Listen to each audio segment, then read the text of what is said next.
தேவன் என்ன எல்லார பார்க்கலும் ஆசீர்வதிப்பார் என்று சொல்லி எவ்வளவு பேர் விசுவாசிக்கிறோம், எவ்வளவு பேர் நம்புகிறோம். இல்ல பாஸ்டர், ஓரளவுக்கு நம்மளை ஆசீர்வதிச்சா கூட போதும், எல்லாரை விட அப்படி இல்லை. நம்ம என்ன யோசிக்கிறோம்னா, குறைந்தபட்சமாவது இருந்தா போதும், பெரிய அளவுக்கு ஒண்ணும் என்ன இல்லை அந்த ஆசீர்வாதம். ஆனா வேதம் என்ன சொல்லுது சொன்னா, தேவன் ஒன்றை சொல்லுவாரானால் தேவ பிள்ளைகள் அதை என்ன செய்ய முடியும்?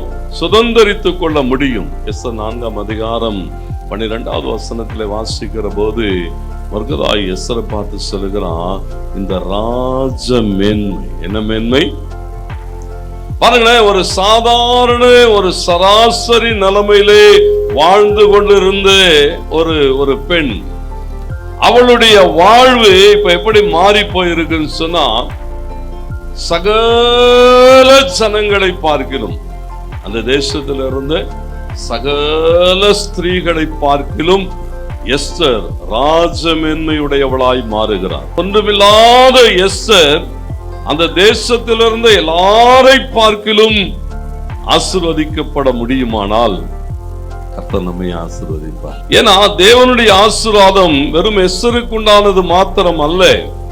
அந்த வார்த்தை சொல்லுகிறது, எஸ்தரை தேவன் அந்த தேசத்தில் இருந்த எல்லாரை பார்க்கிலும் ஆசீர்வதிக்கப்பட்ட நிலைமையிலே கொண்டு போய் உட்கார வைத்தார். மர்கதாய் அங்கே பேசுகிற போது இந்த ராஜ மேன்மை உனக்கு ஏன் கிடைத்தது என்பதற்கான காரணங்களை பேசுகிறார். அந்த காரணத்துக்குள்ளெல்லாம் நம்ம போல ராஜ மேன்மை கிடைத்தது. அல்லேலூயா.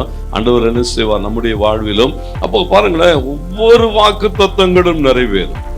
ஒவ்வொரு வாக்குத்தத்தங்களையும் தேவன் செய்து முடிப்பார். இங்கே சொல்லப்பட்டிருக்கிற எல்லா வாக்குத்தத்தங்களும் இன்றைக்கு நம்மேல் வந்து நமக்கு பலிக்கும். ஏன்னா தேவனுடைய வார்த்தைகள், அந்த வாக்குத்தத்தங்கள் ஒரு நாளும் என்ன செய்யாது, தரையிலே விழுந்து போக அவர் அனுமதிக்கிறது இல்லை.